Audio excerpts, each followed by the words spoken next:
Welcome to my channel. இன்றைக்கி ஒரு பொருள் 2 ஸ்வீட், அது என்னன்னு பார்த்துடலாமா? ஒரே ஒரு பொருள் தாங்க, அதை வச்சு தான் இன்றைக்கி நம்ம 2 ஸ்வீட்டும் செய்ய போகிறோம். வாங்க பார்க்கலாம்.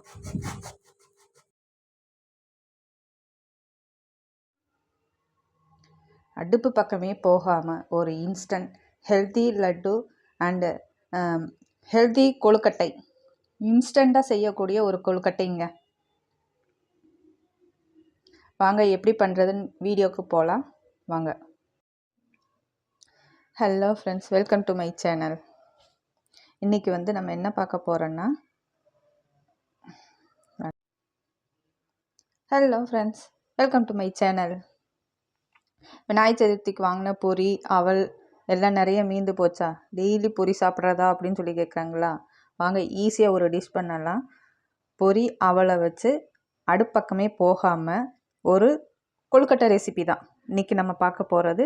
கொழுக்கட்டை ரெசிபியாகவும் பார்க்கலாம். அடுப்பு பக்கமே போக வேண்டாங்க. அடுப்பு பக்கமே போகாமல் நம்ம இந்த இந்த 4 இன்க்ரீடியன்ட் அவ்வளோதாங்க. இதை வச்சு நம்ம ஈஸியாக ஒரு டிஷ் செய்யலாம். கொழுக்கட்டையே தான், கொழுக்கட்டை ரெசிபி தான். அடுப்பு பக்கமே போக வேண்டாம். வாங்க பார்க்கலாம். நான் இன்றைக்கி 1 கப்பு பொரி எடுத்திருக்கேன். அதே கப்பில் 1 கப் அவல் எடுத்திருக்கேன். 1 கப் வறுத்த நடக்கடலை, இது தோல் நீக்கிட்டு எடுத்துக்கலாம். அப்புறம் பால் பவுடர் எடுத்திருக்கேன். இதே அளவுக்கு சுகர் பவுடர், சரிங்களா?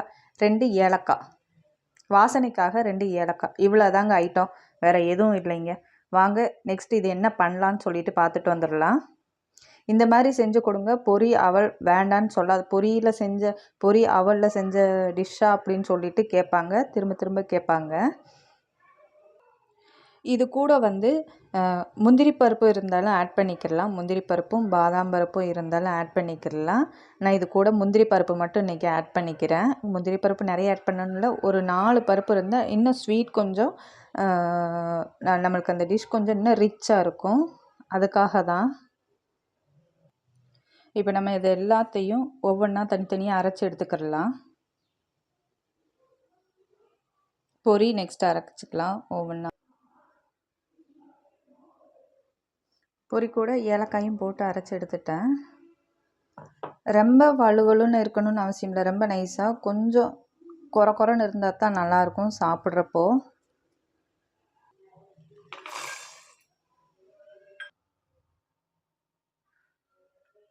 கடலைப்பருப்பு முந்திரி பருப்பு 2 மிக்ஸ் பண்ணி அரைச்சிட்டேன். ரொம்ப இதுவும் நைஸாக வேண்டாம், குறன்னு இருந்தால் தான் சாப்பிடும்போது அது நம்ம வாயில் அங்கே இங்கே படும் இல்லையா? அப்போ தான் அது நல்ல டேஸ்ட்டாக இருக்கும். இதில் நான் எந்த பொருளுமே வறுக்கவே இல்லை, அடுப்பு வைக்கவே இல்லை. பொரி அப்படியே தான் நான் அரைச்சி எடுத்திருக்கேன். அவளும் அப்படியே தான். நடக்கடலையும் கடையிலேயே வறுத்த நடக்கடலைன்னு கிடைக்குது. தோல் மட்டும் நீக்கிட்டு, நல்லா தோலை நீக்கிட்டு மிக்சியில் போட்டு அரைச்சி எடுத்திருக்கேன் குறன்னு இந்த மாதிரி. நான் ஒரு 5 ஸ்பூன் அளவுக்கு, இந்த ஸ்பூனில் 5 ஸ்பூன் அளவுக்கு சுகர் எடுத்துருக்கேன். அது பவுட்ரு பண்ணிக்கிடலாம். ஸ்வீட்டுக்கு தகுந்த அளவுக்கு சுகரும் நல்லா பவுட்ரு பண்ணி எடுத்துட்டேன். சுகர் உங்களுக்கு எவ்வளோ தேவையோ அந்த அளவுக்கு ஆட் பண்ணிக்கலாம். இதை ஃபஸ்ட்டு நல்லா மிக்ஸ் பண்ணிக்கிடலாம். கையிலேயே மிக்ஸ் பண்ணிக்கிடலாம். இது கூட நீங்கள் கொஞ்சம் காய்ச்சி ஆற வைச்ச பால், அது வேணாலும் இந்த நம்ம இது பிடிக்கணும் இல்லையா, அந்த கன்சிஸ்டன்சி வரணும் இல்லையா, ஸோ அதுக்காண்டி அந்த காய்ச்சி ஆறின பால் வேணாலும் சேர்த்துக்கிடலாம். இல்லை நெய் சேர்க்குறதுக்கு விருப்பம் இருந்தாலும் நெய்யும் சேர்த்துக்கிடலாம், உங்களோட விருப்பம்தான். நெய் சேர்த்து வச்சோம்னா நம்ம இன்னும் ஒரு 1 வீக் 10 டேஸ் தாராளமாக வச்சுக்கலாம். பால் சேர்த்தோம்னா நம்ம ஃப்ரிட்ஜில் வச்சு ஸ்டோர் பண்ணணும், சீக்கிரம் கெட்டு போகும் இல்லையா? ஸோ நம்ம நெய் சேர்த்து நம்ம வச்சிட்டோம்னா வெளியவே வச்சுக்கலாம். வெளியவே வச்சுருந்து தாராளமாக யூஸ் பண்ணிக்கிடலாம். நெக்ஸ்ட்டு இதில் 2 ஸ்பூன் பால் பவுடர். பால் பவுடர் ஆப்ஷனல் தான், உங்களுக்கு வேணும்னா நீங்கள் ஆட் பண்ணிக்கிடலாம். இல்லை பால் பவுடருக்கு பதில் கண்டென்ஸ்டு மில்க் அதுவும் ஆட் பண்ணலாம். கண்டென்ஸ்டு மில்க் வேணான்றவங்க பால் பவுடர் ஆட் பண்ணிக்கிடலாம். இல்லை எனக்கு இது 2மே வேண்டாம் அப்படின்னா நீங்கள் 2மே ஸ்கிப் பண்ணிக்கிடலாம், உங்களோட சாய்ஸ் தான். இதுக்கு பதில் நான் பால் சேர்த்துக்கிறேன் அப்படின்னு சொன்னால் பால் சேர்த்துக்கிடலாம் நீங்கள். நான் பால் பவுடர் சேர்த்துட்டு நெய் கொஞ்சம் ஆட் பண்ணிக்கிறேன். நல்லா கலந்து விட்டுக்கலாம். பால் பவுடர் சேர்க்கும்போது இன்னும் ஸ்வீட்டோட அந்த டேஸ்ட்டு வந்து இன்னும் நல்லா ரிச்சாக இருக்கும்.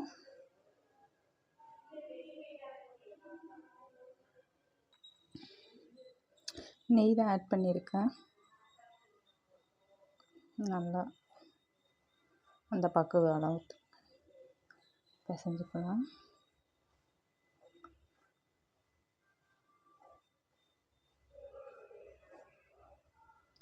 இந்த மாதிரி நீங்கள் ஸ்கூலுக்கு ஸ்நாக்ஸுக்கும் செஞ்சு கொடுக்கலாம். ஈவினிங் ஸ்நாக்ஸாகவும் நம்ம செஞ்சு கொடுக்கலாம். சட்டுன்னு அவங்க ஸ்கூல் விட்டு வர நேரத்தில் ரெடி பண்ணிடலாம்.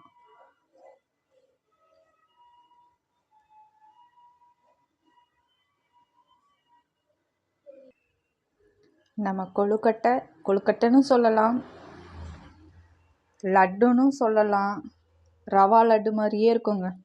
நல்லா நம்ம அவல் வந்து கொஞ்சம் கொரப்பாக அரைச்சிக்கணும். சாப்பிட்டு பார்த்தீங்கன்னா அவ்வளோ ரவா லட்டு தோற்று போகும், அந்த அளவுக்கு டேஸ்ட்டாக இருக்குது. ரவா லட்டுன்னு சொல்லலாம், ஹெல்த்தி லட்டுன்னு சொல்லலாம், இன்ஸ்டன்ட் கொழுக்கட்டைன்னு சொல்லலாம். உங்களுக்கு எந்த பேர் பிடிக்குதோ அந்த பேரை வந்து கமெண்டில் எனக்கு கண்டிப்பாக நீங்கள் போடணும். இது என்ன அப்படின்னு சொல்லிட்டு நீங்கள் கண்டிப்பாக போடுறீங்க, சரிங்களா? தேங்க்யூ ஃபார் வாட்சிங். அண்ட் மறக்காமல் என்னோடய ஹம்பிள் ரெக்வெஸ்ட், மறக்காமல் சப்ஸ்கிரைப் அண்ட் கமெண்ட் பண்ணுங்கள். ஒரு லைக் பட்டனை போட்டுருங்க. லைக் பட்டன் போடுறதுனால எந்த ஒரு இதுவும் ஆக போகிறதில்ல. ஸோ ஒரு லைக் அண்ட் கமெண்ட் மட்டுமே கொடுக்கலாமே.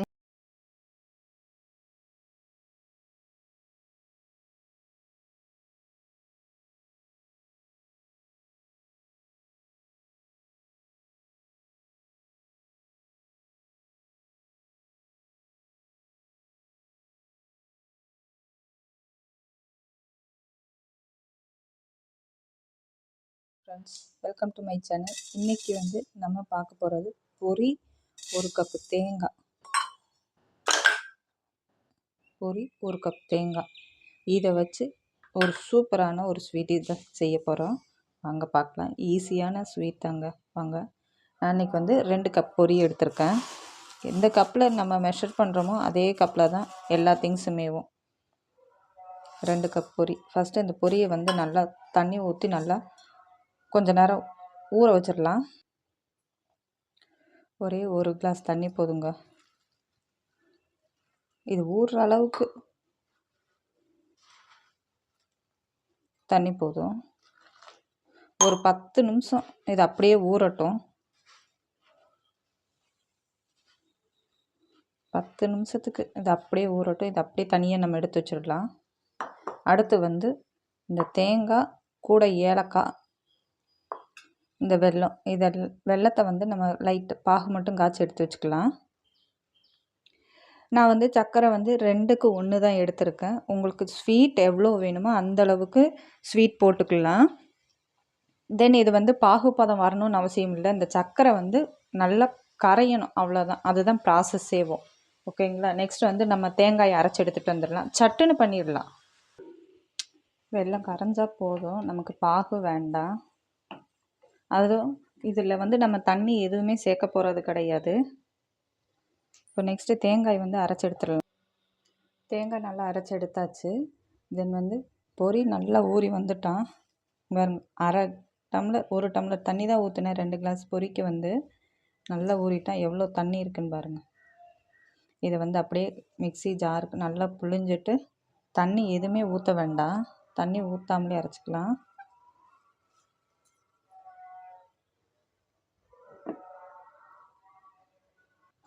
இதில் நெக்ஸ்ட்டு நம்ம வந்து கரைச்சி வச்சுருக்க வெல்ல கரைசலை சேர்த்துக்கலாம்.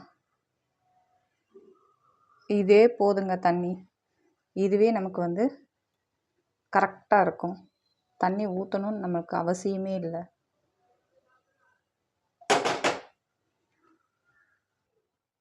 இந்த மாதிரி நல்ல மையாக அரைச்சி எடுத்துக்கிறோம். தண்ணியே ஊற்றல பாருங்கள். இந்த பதத்தில் இருக்கணும், தண்ணியே ஊற்றாமல். அடுத்த ப்ராசஸ்க்கு போகலாமா? நெக்ஸ்ட் ஒரு கடாய் வச்சு ஒரு 2 ஸ்பூன் நெய் ஊற்றிக்கிடலாம். இதுக்கு நெய் ஜாஸ்தி தேவைப்படாதுங்க, நெய் தேவையே இல்லை. இப்போ ஒரு ஸ்பூன், கடைசியாக இறக்கும்போது ஒரு ஸ்பூன் போட போகிறோம், அவ்வளோதான். இதில் வந்து நெய் காஞ்சிருச்சு. ஒரே ஒரு ஸ்பூன் மட்டும் கோதுமை மாவு நல்லா வறுத்து எடுத்துக்கணும். அதோட பச்சை ஸ்மெல் நல்லா ஒரு ரோஸ்ட் ஆகி வர்ற வரைக்கும் நல்லா வறுத்து எடுத்துக்கிட்டாலே போதும்.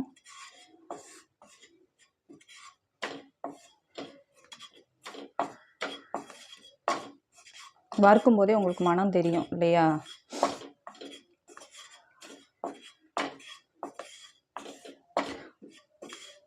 இது கூட வந்து நீங்கள் நட்ஸ், உங்களுக்கு என்னென்ன நட்ஸ் வேணுமோ நட்ஸ் நீங்கள் ஆட் பண்ணிக்கிறலாம்.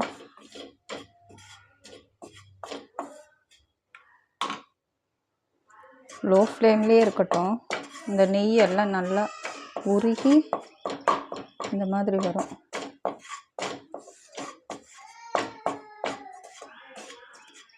நான் ஒரு ஸ்பூன் கோதுமை மாவு தாங்க சேர்த்துருக்கேன். நல்லா அந்த நெய்யெல்லாம் இதாகி வருது இல்லையா? இதுதான் நமக்கு. கூடவே அந்த கோதுமை வந்து வறுக்கிற அந்த வறுத்த ஸ்மெல்லு, அந்த நல்ல ரோஸ்டட் ஸ்மெல்லு வரும். நெக்ஸ்ட் இதில் வந்து அரைச்சி வச்சுருக்க விழுது ஆட் பண்ணிடலாம். மிக்சியை மட்டும் கொஞ்சம் கழுவி கொஞ்சோண்டு தண்ணி ஊற்றி நம்ம அதை வாஷ் பண்ணி ஊற்றிட்டோம்னா போதும், அவ்வளோதான்.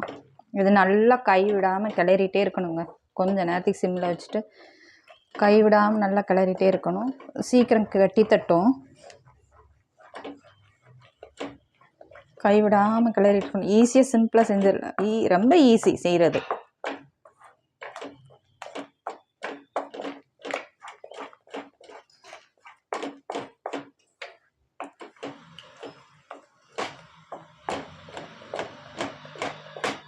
நம்ம கிண்ட கிண்ட அதுவே நல்லா திரண்டு 4 பக்கம் நல்லா ஒட்டாமல் அப்படியே திரண்டு வரும். இதுதான் பக்குவம். மீன் கைவிடாமல் சிம்லேயே வச்சுருக்கேன்.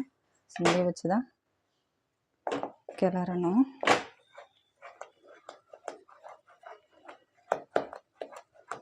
அது திரண்டு வர்றது உங்களுக்கு தெரியும்.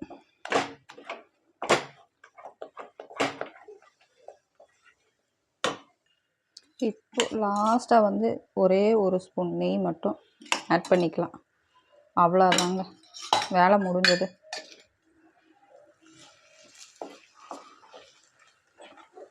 நல்லா திரண்டு வருவான் அப்படியேவும்.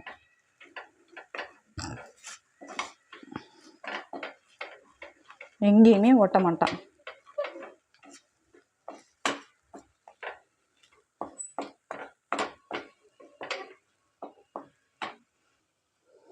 இது அப்படியே ஒரு ட்ரேயில் கொட்டி நல்லா ஆற விட்டுட்டு நம்ம பார்க்கலாம் வாங்க.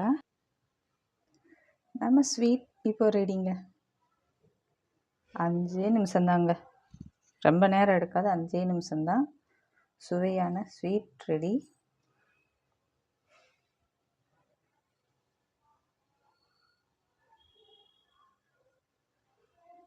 அவ்வளோ டேஸ்ட்டாக இருக்கும்.